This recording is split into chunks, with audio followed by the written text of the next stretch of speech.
یہ جو آج کل لوگ کہتے ہیں نا کہ صاحب یہ جو قربانی ہے یہ تو بڑی عقل کے خلاف بات ہے، کہ اعوذ باللہ کہتے ہیں کہ کروڑوں اربوں روپیہ جو ہے قوم کا وہ نالیوں میں بہہ جاتا ہے، اعوذ باللہ، اور جانوروں کی قلت ہے اور جناب گوشت کی قلت ہے، اور اس میں یہ ایک دن کے اندر اتنے جانور ذبح ہو جاتے ہیں، ملک کی دولت تباہ ہو جاتی ہے۔ یہ وہ لوگ ہیں کہ جن کو ہر آن ہر لمحے اپنی آنکھوں کے سامنے پیسہ ہی ناچتا نظر آتا ہے، پیسے کے سوا، مادہ پرستی کے سوا اور کوئی ان کی نظر میں کسی چیز کی قدر و قیمت نہیں۔ مجھے لطیفہ کسی نے سنایا تھا کہ کوئی تاجر مزاج کے جو آدمی ہوتے ہیں نا، جو ہر وقت روپے پیسے کے چکر میں رہتے ہیں، تو ایسا کہتے ہیں کوئی تاجر کو انتقال ہوا، فرشتے اس کو لے جانے لگے، تو اس سے پوچھا کہ بھائی یہ بتاؤ کہ تمہیں جنت میں لے جائیں کہ جہنم میں لے جائیں؟ تو وہ کہنے لگا جی جہاں 4 پیسے کا فائدہ ہو وہاں لے جاؤ۔ جنت میں 4 پیسے کا فائدہ ہو تو وہاں لے جاؤ، جہنم میں 4 پیسے کا فائدہ ہو تو وہاں لے جاؤ۔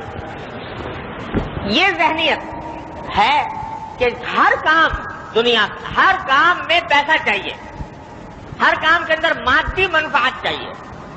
وہ یہ سوال کرتی ہے کہ قربانی کے اندر، قربانی کی عبادت میں ہمارا فائدہ کیا ہے 4 پیسے کا؟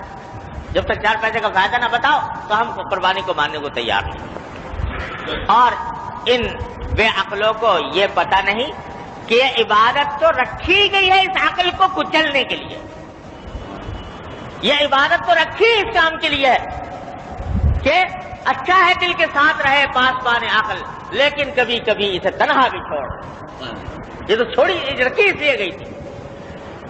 اور اللہ تبارک و تعالیٰ نے یہ عبادت اس لیے رکھی تھی، اسی کو کا پورا قصہ سنایا اللہ تعالیٰ نے کہ ہم نے اپنے نبی صلی اللہ علیہ وسلم حضرت ابراہیم علیہ السلام کو کہہ دیا کہ بیٹے کو قربان کرو۔ اب بتاؤ کہ بیٹے کو قربان کرنے کا جو حکم ہے، ذبح کرنے کا، اس کو عقل کی کسی بھی ترازو میں تول لو، کیا یہ حکم کسی طرح عقل کے مطابق بنتا ہے؟ کسی بھی انسان کا قتل کرنا، قرآن نے یہ کہا ہے کہ ایک انسان کا قتل کرنا پوری انسانیت کو قتل کرنا ہے۔ من قتل نفسا بغیر نفس او فساد فی الارض فکأنما قتل الناس جميعا، ایک آدمی کو قتل کر دیا ناحق تو گویا پوری انسانیت کو قتل کر دیا۔ اور انسان بھی کون؟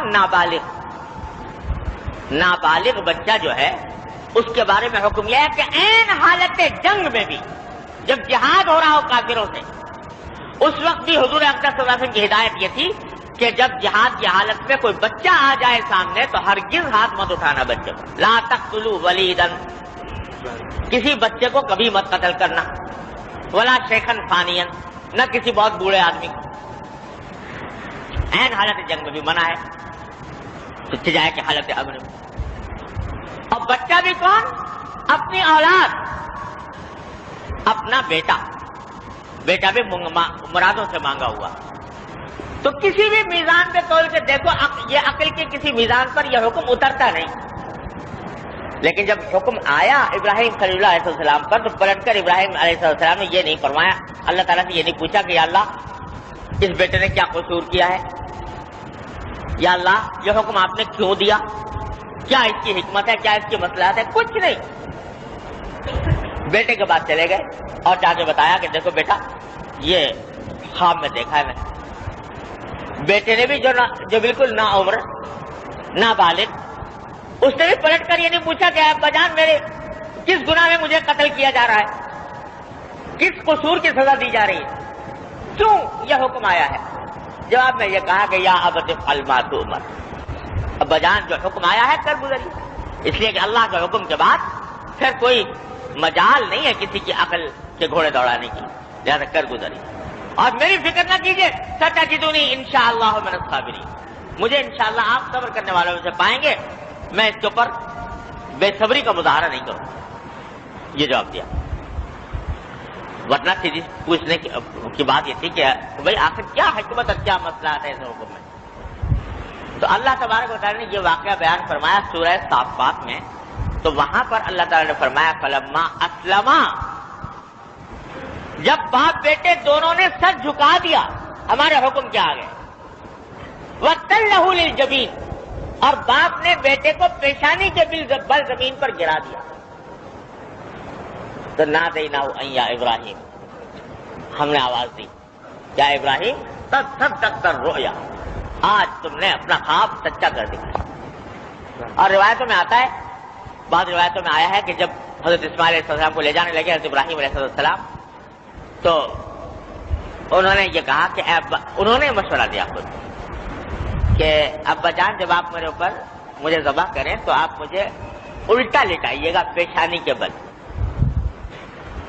کیونکہ کہیں ایسا نہ ہو کہ اگر سیدھا میں لیٹا ہوا تو آپ میری صورت کو دیکھ کر باپ کی محبت جوش مار جائے اور چھری چلنے میں کوئی کسر رہ جائے. دوسرا یہ کہ آپ مجھے ایسا کیجیے گا کہ میرے سارے کپڑے جو ہیں وہ میرے جسم کے اوپر اچھی طرح ٹائٹ طریقے سے باندھ دیجیے گا، کیونکہ جب میرے اوپر چھری چلے گی تو بہرحال میں انسان ہوں، تڑپوں گا، اور اس تڑپنے کی حالت میں میرے ہاتھ پاؤں چلیں گے تو خون کے چھینٹے ابلیں گے، اور وہ خون کے چھینٹے میرے لباس کے اوپر چاروں طرف پھیلیں گے.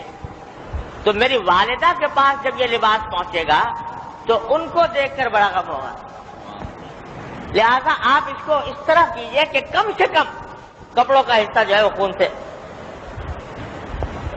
آلودہ ہو. لٹا دیا باپ نے بیٹے کو. اللہ تعالیٰ کو یہ منظر اتنا پسند آیا کہ فرمایا جب دونوں باپ بیٹوں نے اپنا سر جھکا دیا تو ہم نے آواز دی کہ یا ابراہیم قد صدقت الرؤیا، تم نے اپنا خواب سچا کر دکھایا، ہمارے حکم کے اوپر پورے اتر گئے. تو اعلان ہو گیا رضامندی کا، تاکہ اب تم نے اپنا کام کر لیا. بندگی کا اعلیٰ ترین مظاہرہ، بندگی کی اعلیٰ ترین مثال تم نے تاریخ عالم پر ثبت کر دی. اپنا کام تم نے کر لیا، اب ہمارا کام دیکھو کہ آنکھیں کھولو کہ دیکھو کیا منظر ہے صاحب. آنکھیں کھولی تو دیکھا کہ مینڈا ذبح ہوا پڑا ہے اور اسماعیل علیہ السلام برابر بیٹھے مسکرائے. اللہ تبارک و تعالیٰ نے یہ واقعہ جو بیان فرمایا سورہ صافات میں، تو